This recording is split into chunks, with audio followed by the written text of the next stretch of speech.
Bonjour, je suis Frédéric et désolé, il y aura quelques bruits de perceuse. On est en plein travaux, hein, je vous l'avais déjà dit la semaine dernière et les travaux continuent. Voilà, je suis désolé, ça sera ainsi malheureusement. J'espère que vous allez quand même pouvoir bien m'entendre. Alors, je suis Frédéric, comme vous le savez. Le sujet de cette vidéo, eh bien, ça sera les raisons les plus courantes de divorcer dans les pays de l'Est. Ça fait plusieurs mois aujourd'hui que je vous fais des vidéos conseils pour vous aider à mieux comprendre les femmes de l'Est. Je suis à plus d'une trentaine de vidéos. Alors, il faut savoir que je mets un point d'honneur. S'il m'est possible de vous conseiller, c'est parce que je n'ai jamais divorcé. Ça fait plus de 15 ans que je suis avec mon épouse qui est d'origine ukrainienne. Nous avons également un enfant issu de cette relation qui est heureuse. Alors bien sûr, je ne vais pas vous dire, que tous les jours c'est le bonheur, mais voilà, hein, on est un homme. Madame est une femme, donc des fois c'est un peu compliqué, hein, on est bien d'accord messieurs, mais par rapport à cette expérience de 15 ans de relation, eh bien je peux vous aider dans des conseils pour vous aider, eh bien justement dans vos relations avec les femmes de l'Est. Oui messieurs, alors on laisse passer le jingle et je vous retrouve juste après pour développer justement ce nouveau sujet. Je vous dis à tout de suite.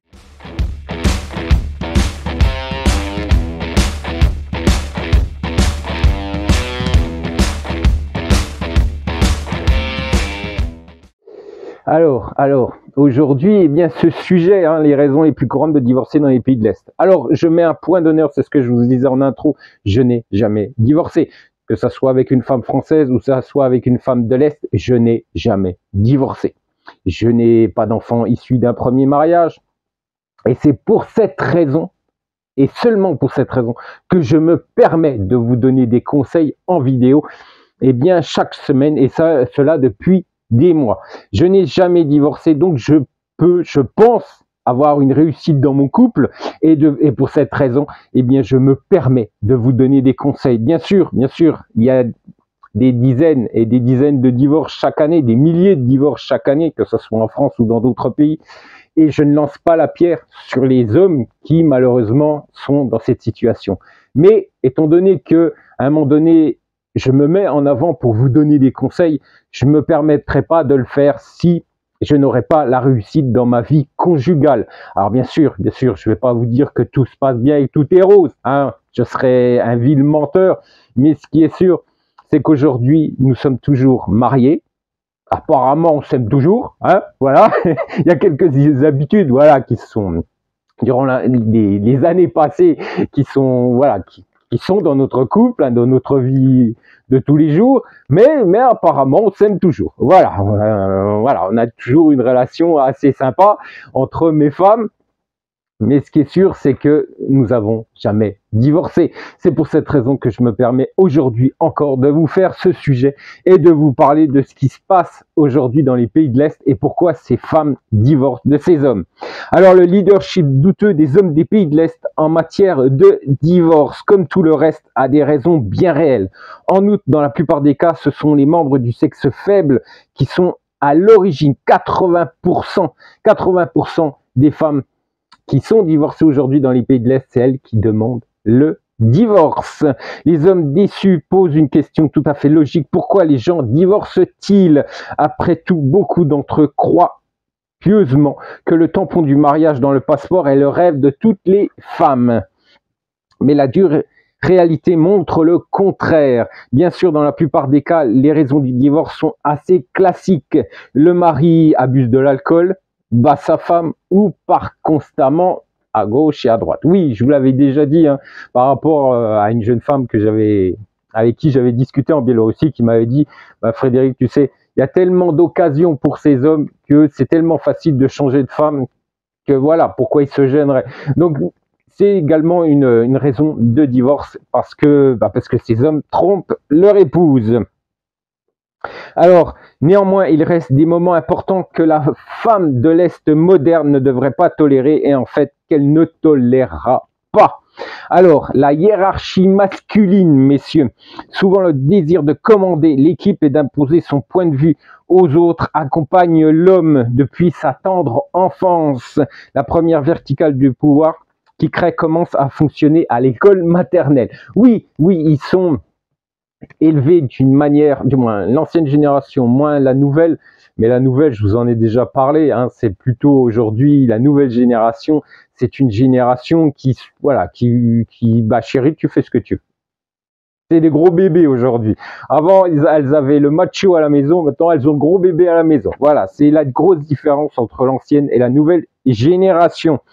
Alors bien sûr, aujourd'hui, les hommes, du moins l'ancienne génération, ces hommes avaient été éduqués de telle manière que c'était eux l'homme. Voilà, tu t'es, moi homme, toi femme. Voilà, c'était comme ça, hein. On était à la limite de la préhistoire, mais c'était comme ça. Et c'est pour cette raison que des femmes, eh bien, de 35, 40, 45 ans divorcent, et plus bien sûr, ont divorcé. La nouvelle génération, c'est, comme je vous l'explique, ce sont des gros bébés et elles portent tout sur leurs épaules.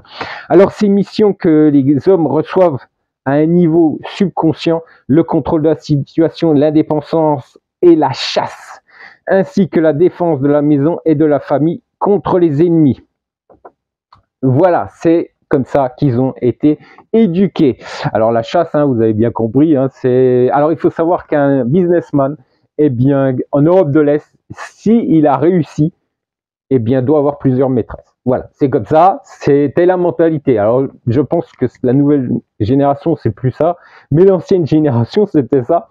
D'ailleurs, on m'avait dit, Frédéric, tout businessman qui a réussi doit avoir des maîtresses. Voilà, c'est ainsi dans les pays de l'Est.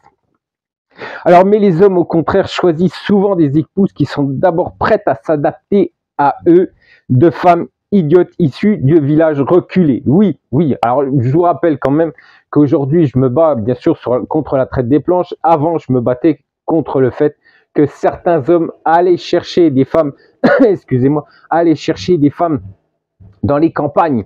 Voilà, dans les campagnes, et bien justement, il vous l'explique pourquoi. Et les hommes de l'Est le savaient également, hein, ils n'étaient pas idiots, que c'était beaucoup plus facile de manipuler une femme des villages reculés, du fin fond de l'Ukraine ou de fin fond d'autres pays de l'Est, que des femmes eh bien, qui avaient voilà, des connaissances, qui avaient une éducation dans les grandes villes ou moyennes villes. Voilà, messieurs. Donc ainsi, la femme, comme un chien décoratif, connaît sa place et obéit aux ordres, mais la plupart des maris commandants ne tiennent pas compte d'un point. Une femme mariée originaire d'un lointain arrière-pays s'élève également au-dessus d'elle-même avec le temps. Seules quelques rares femmes sont capables de rester toujours en soumission inconditionnelle. La plupart des femmes apprennent, commencent à s'estimer elles-mêmes et à apprécier leur indépendance et en conséquence demandent le divorce. L'âge n'est pas bon. Oui, parce que plus elles prennent de maturité et plus elles prennent du caractère, une personnalité s'impose et bien sûr une éducation. Donc c'est pour cette raison que je vous parle depuis des semaines, depuis des mois également pour ces raisons, que la traite des blanches finira mal également pour ces hommes qui en profitent. Voilà, je vous l'explique encore aujourd'hui. Il n'y a pas que moi qui l'explique, les psychologues également pourront vous l'expliquer, les psychologues de l'Est pourront vous l'expliquer. Je vous ai fait justement une vidéo concernant justement un article qui a été fait par une journaliste ukrainienne sur un site ukrainien qui vous explique tout ça. Vous trouverez le petit lien juste au-dessus.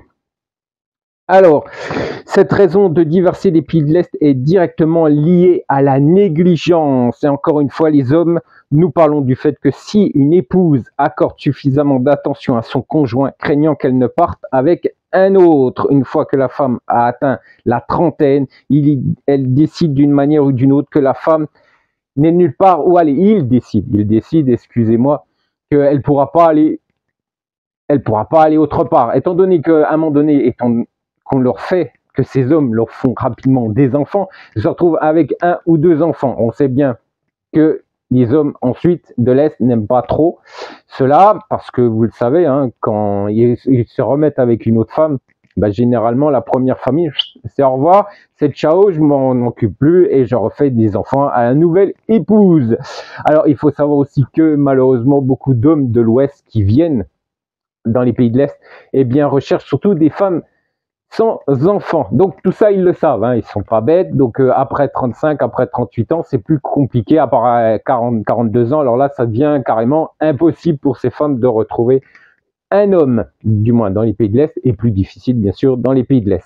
Ils le savent, hein, ils sont pas stupides, hein, parce que la plupart sont instruits, ils parlent également anglais. Donc voilà, donc ils savent très bien ce qui se passe aussi par rapport à l'Europe de l'Ouest. Donc ils en profitent, mais malheureusement ça finit pas toujours bien. Voilà, en conséquence, une telle vision du monde identifie le conjoint comme un symbole entre la cuisinière, la blanchisseuse, la psychologue, la nounou et la gouvernante. Peu de belles femmes sont prêtes à supporter cette situation. À l'âge de 30 ans, elles s'épanouissent, prennent confiance en elles. Beaucoup d'entre elles peuvent déjà se targuer d'une carrière réussie et d'enfants sortis de l'adolescence. Oui, après 30 ans, surtout 35 ans, 35, 38 ans, elles ont réussi socialement. Donc voilà, après bien sûr, hein, aujourd'hui, c'est plus facile dans les pays, étant donné qu'elles sont en France, je vais y arriver, elles sont en France, donc c'est beaucoup plus facile étant donné qu'elles n'ont plus de carrière, elles n'ont plus rien. Mais ces femmes qui vivent encore dans les pays de l'Est, eh bien c'est plus compliqué. Et c'est pour ça que ces hommes ne veulent pas rencontrer ces femmes dans les pays de l'Est, qui vivent encore dans les pays de l'Est, parce que c'est plus compliqué, étant donné qu'elles ont toujours une situation sociale, une carrière, et bien sûr, elles vont choisir, comme vous choisissez, messieurs, et elles vont faire pareil. Donc c'est plus difficile pour rencontrer et pour séduire une femme qui vit toujours dans les pays de l'Est. Voilà. Mais je vous expliquerai tout ça bientôt. Très bientôt, je pense la semaine prochaine, je ferai cette vidéo que vous attendez tous, je pense, pour les rencontres internationales sur les sites gratuits. Et je peux vous assurer qu'il y a beaucoup de choses à dire. Alors, devenue indépendante et autonome, la femme a toujours besoin d'amour, d'affection et de tendresse de la part de son conjoint. Si ce n'est pas le cas, le divorce est tout simplement inévitable. Et la conversation ne porte pas seulement sur les 30 ans. Une femme est prête à changer de compagnon à 40 ans, 50 ans et même à 60 ans. Surtout si elle est une vraie femme, si elle est du caractère, une personnalité, eh bien, elle est prête à changer parce qu'elle en aura plus qu'assez du comportement de son époux. Alors, on parle beaucoup du patriarcat, hein, on est bien d'accord, ça, on en parle beaucoup, hein, on en parle moins en France, hein, on n'en parle plus, ça on n'en parle plus, on en parlait il y a quelques années, mais là on n'en parle plus, hein, soyons clairs, on n'en parle plus. Mais dans les pays de l'Est, c'est toujours d'actualité. Là encore, il s'agit avant tout du fait que les hommes tentent de prendre la main des rênes de la famille. Alors, elles acceptent, hein, on est bien d'accord, que vous compreniez bien la différence entre l'homme qui impose et l'homme qui est le pilier central de la famille. Celui où elles ont besoin de se reposer sur son épaule virile et forte, hein, et pas celui qui tape du poing sur la table, qui va leur dire tu fais comme ci, comme ça. Ça, elles ne supportent plus cette situation, mais par contre, elles ont besoin d'un homme sur qui elles peuvent avoir confiance. Il faut bien comprendre la différence, hein, messieurs, hein, parce que elles font la différence entre un homme qui impose sa loi à la maison et celui qui va aider à faire avancer sa famille et lors des problèmes qui sera là pour l'aider. Bien comprendre cette différence, messieurs. Alors, tôt ou tard, une femme se lassera d'une telle domination flagrante et demandera le divorce. En résumé, messieurs, les conversations familiales autour d'une tasse de thé sont importantes. Elles permettent de comprendre les sentiments et les émotions de chacun et de prévenir à temps un scandale imminent. Condition sine qua non d'un mariage réussi et l'égalité entre les époux. Ça veut dire que le statut social est le même, qu'elle habite en Europe de l'Est ou que vous habitiez en Europe de l'Ouest. La situation sociale est la même étant donné qu'elle a du travail, elle a une situation sociale, elle a des amis, elle a de l'argent. Même si c'est pas des salaires français, elle a quand même un salaire qui tombe tous les mois. Elle a une profession, et très souvent une bonne profession, du moins dans les agences sérieuses, parce qu'ils vont pas les chercher dans les régions les plus reculées d'Europe de l'Est, excusez-moi. Donc, ces femmes ont des situations sociales. Et c'est pour cette raison que vous êtes sur la même base. Hein, on est bien d'accord? Vous êtes exactement sur la même situation, sur la même égalité. On est bien d'accord. Donc ça, c'est très très important. Ne commencez pas un couple en vous disant déjà je vais chercher une femme de l'Est parce que voilà, elle me sera soumise et sa situation sociale est beaucoup moins enviable que la mienne parce que j'ai réussi socialement, parce que j'ai un bon salaire. Non, parce que pour elles s'en foutent. Mais alors, s'en foutent royalement parce qu'elles veulent être au même niveau que vous. Alors bien sûr, hein, je vous rappelle quand même qu'elles veulent pas nous non plus tout quitter en se disant, ben voilà, je vais vivre sous les ponts. Ben, non plus, ça va pas le faire. Et puis je pense que vous apprécieriez pas non plus que ça soit le contraire et que vous disiez, je vais quitter mon job pour aller vivre sous les ponts dans les pays de l'Est. Je pense pas que vous accepteriez cette situation. Mais ce qui est sûr, c'est que pour elles, celles qui vivent là-bas, celles qui vivent encore aujourd'hui dans les pays de l'Est et qui ont une situation sociale, qui ont un job, qui ont un bon job, eh ben elles se disent tout simplement qu'elles sont au même niveau que vous. Voilà, elles sont pas en dessous, elles sont pas au-dessus, elles sont au même niveau que vous. Et c'est pour cette raison que c'est important de rencontrer la femme ayant la même couche, et issue de la même couche sociale que vous. Hein, on est bien d'accord, ça c'est très très important. Voilà, il faut être au même niveau. Quand vous rencontrez une femme de l'Est, il faut être au même niveau. Alors bien sûr, je vous répète, pas au niveau des salaires, parce que les salaires, vous le savez, hein, vous savez tous que les salaires ne sont pas les mêmes, que ce soit en France ou que ce soit dans des pays d'Europe de l'Est. Mais pour elles, elles ont un job, elles ont une réussite sociale dans leur pays, dans leur région, peut-être dans leur elles vivent peut-être dans la capitale justement de ce pays, elles ont une réussite sociale. Que vous le vouliez ou non, pour elles, elles ont fait une carrière et pour elles, eh bien, elles sont au même niveau social que vous, messieurs, avec un moindre salaire. Mais je vous rappelle que quand elles ont un salaire plus bas, la vie dans ce pays est également plus bas. Voilà. Il faut bien comprendre, les prix sont plus bas. Donc les salaires sont au même niveau que la vie dans ce pays. Rappelez-le vous. Et quand vous allez rencontrer une femme de l'Est, essayez déjà de savoir quels sont les salaires. Et également, quel est le prix de chaque chose. La bouffe, les vêtements, etc. Ça vous donnera un peu le niveau de vie que cette femme a dans son pays. Ça, c'est très important de vous renseigner, messieurs. Ou autrement, vous me demandez, et ça sera avec plaisir que je pourrai vous aider. Parce que je vous rappelle qu'aujourd'hui, nous avons des contacts dans pratiquement tous les pays de l'Est. Donc, voilà, par Frédéric, mon collègue avec qui nous avons créé l'association qui aide les réfugiés ukrainiens sur le sol français. Donc, si vous avez besoin de renseignements, soit vous avez Internet, hein, comme on dit, Google est ton ami, ou soit vous m'avez moi, hein, je suis également votre ami, et vous pouvez me poser des questions directement sur notre forum. Alors, toutes les décisions doivent être prises ensemble, on est bien d'accord, communiquer et se consulter. Seules de telles relations, permettront de préserver le mariage et d'éviter le divorce.